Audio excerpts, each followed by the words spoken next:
Aloha. Okay, how's it going, everybody? I hope well.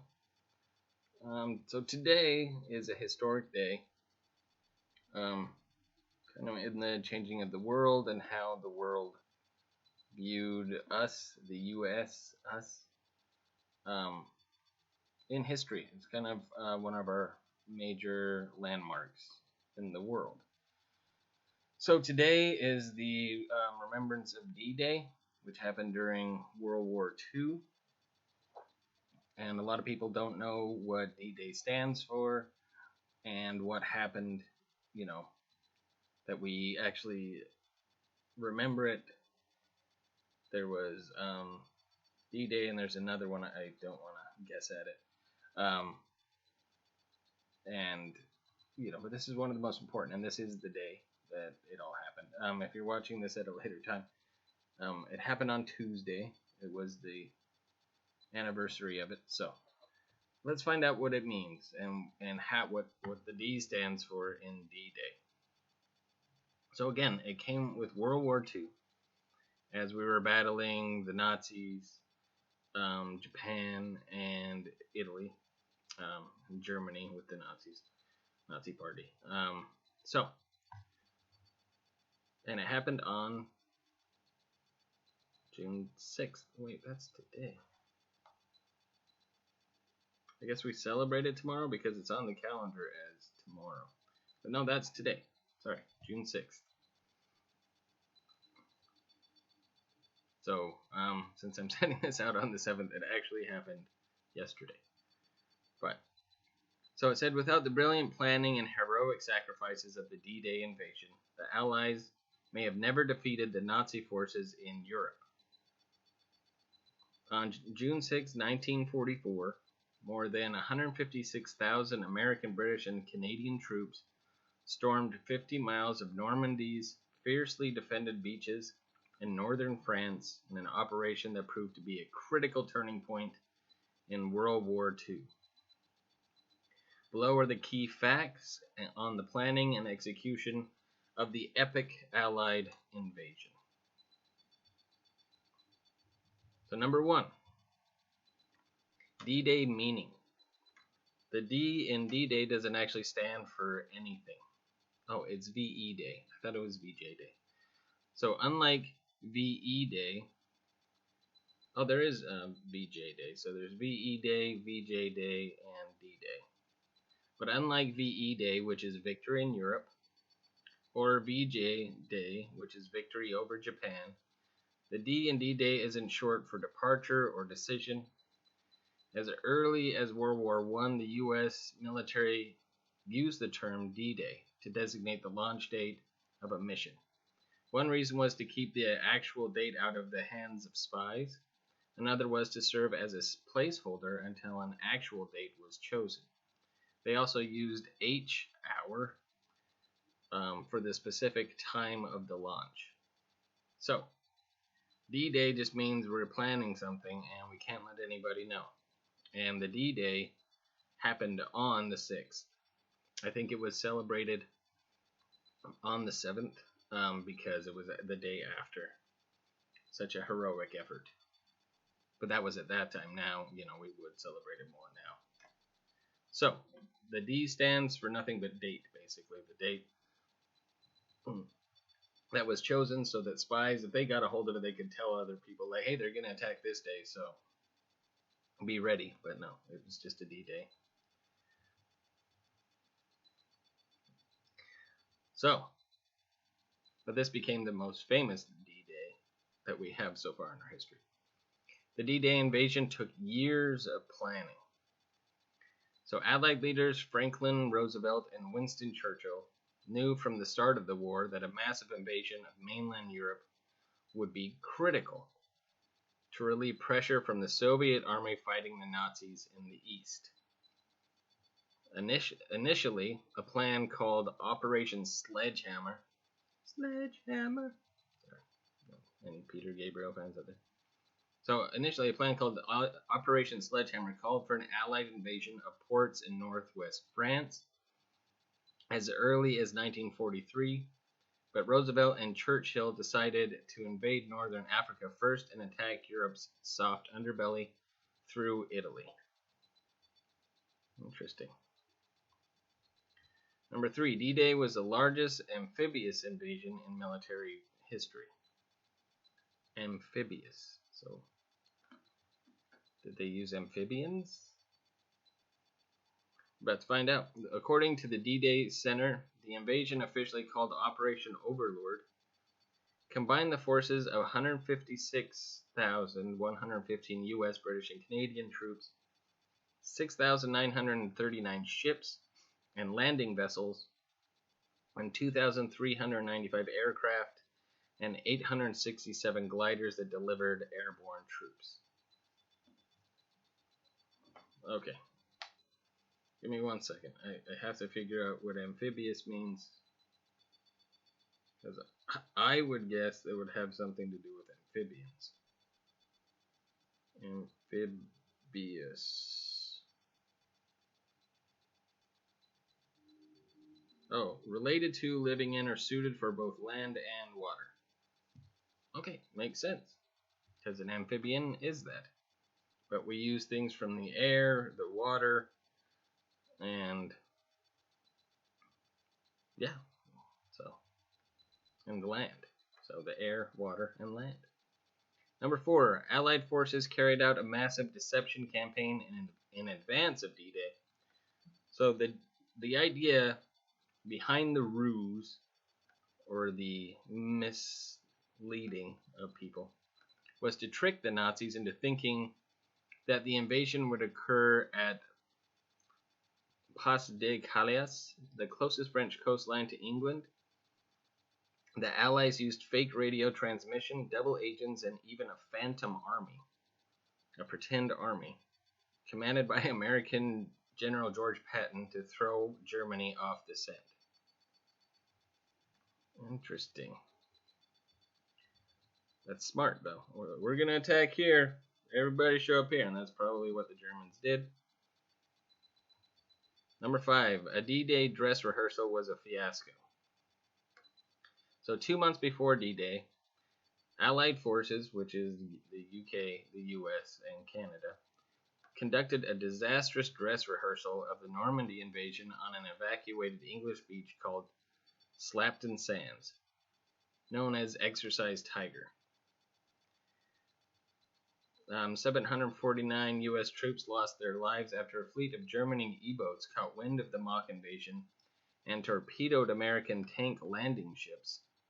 Survivors described the Exercise Tiger fiasco as more terrifying than the D-Day landing on Omaha Beach.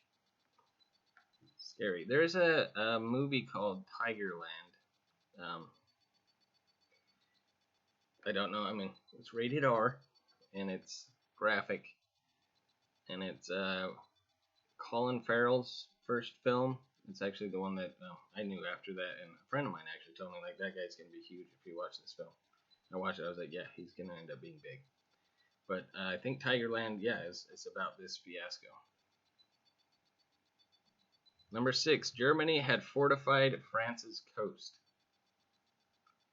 So, anticipating an Allied invasion somewhere along the French coast, Adolf Hitler charged Field Marshal Erwin Rommel with fortifying Nazi defenses in France. In 1943, Rommel completed construction of the Atlantic Wall, Germany's 2,400-mile line of bunkers, landmines, and beach and water obstacles. It's estimated that Nazis planted 4 million landmines along Normandy beaches. That's scary. And some of them are probably still there and dormant. I mean, I hope not. So, number 7, the U.S. shipped tons of supplies to the staging area in England. Since Operation Overlord was launched from England, the U.S. military had to ship 7 million tons of supplies to the staging area, including 450,000 tons of ammunition. That's a lot of firepower. Number 8, bad weather delayed the invasion.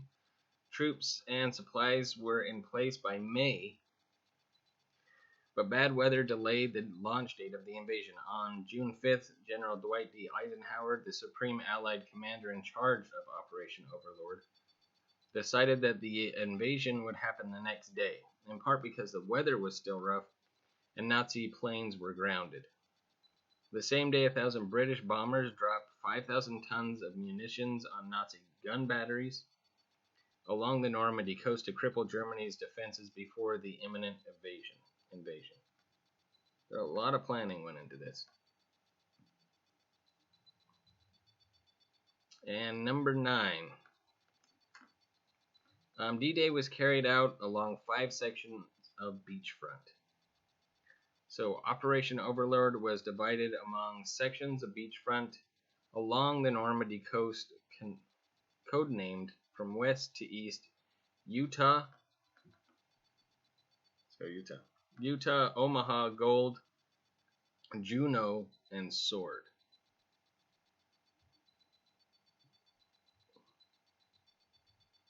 And number 10, paratroopers launched the operation before dawn. So the D-Day invasion began in the pre-dawn June hours of June 6th with thousands of paratroopers landing inland on the Utah and Sword beaches in an attempt to cut off exits and destroy bridges to slow Nazi reinforcements. American paratroopers suffered high casualties at Utah Beach, some drowning under heavy equipment in flooded marshland, others shot out of the sky by Nazi snipers. The British and Canadian paratroopers met less resistance at Sword Beach and quickly took 2 key bridges.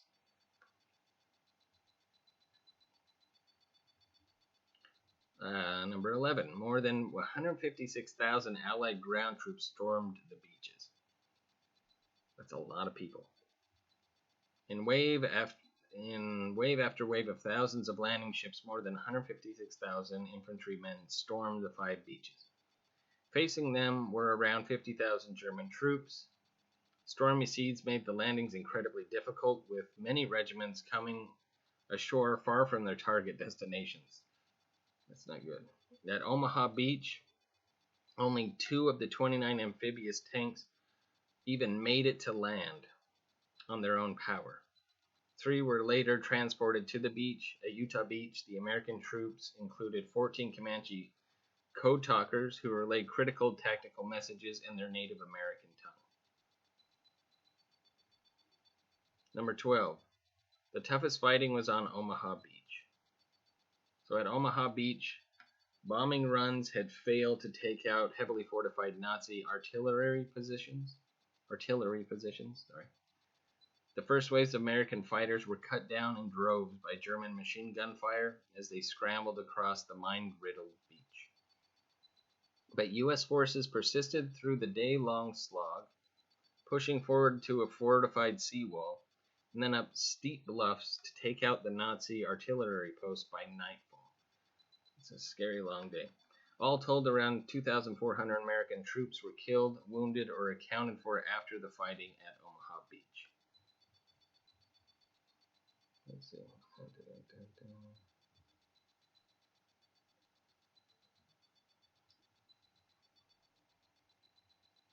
So we're almost through. There's only a few more. Number 13. Canadian troops at Juneau Beach captured the most territory. So Canadian soldiers suffered terrible casualties at Juneau Beach, battling rough seas before landing on heavily defended strips of shoreline. Similar to the Americans at Omaha Beach, the first lines of Canadian troops were gunned down en masse, like in large numbers, by Nazi artillery. Estimates put the initial casualty rate at 50% before pushing beyond the beachfront and chasing the Germans inland.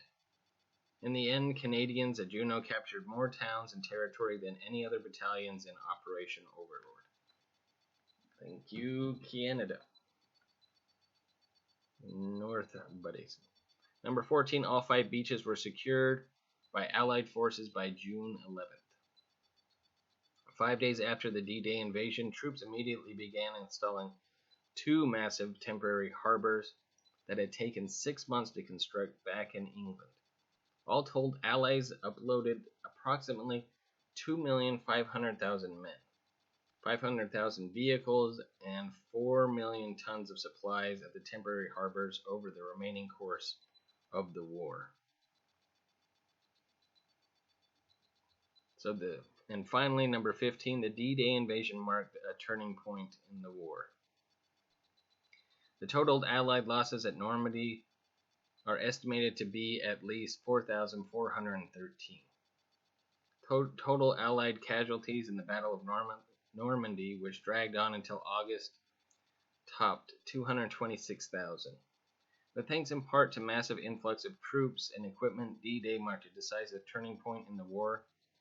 Less than a year later, on May 7, 1945, Germany signed an unconditional surrender. And that, y'all, is why D-Day is an important day to remember and to celebrate. A lot of people were saved. A lot of peace was restored because of war. There's a saying from a movie that I saw a long time, sometimes there's a peace that can only come on the other side of war. I'm a very peaceful person, pretty much a pacifist. I don't really like violence. But I really respect our troops, and I respect what everybody did there, highly. The rights that we have, the things that we do have, are because of the brave people that go in and fight for our rights. And really try to fight for the world's rights. But anyway, I hope you enjoyed this. And if you have any questions, of course, please feel free to ask. Any comments. And of course, please, suggestions for other classes that you want to know more about. There's a lot of stuff coming up. It's been Pride Month, which was our class the other day. And so, yeah. Keep me posted, and I'll keep you posted. All right. Ciao for now.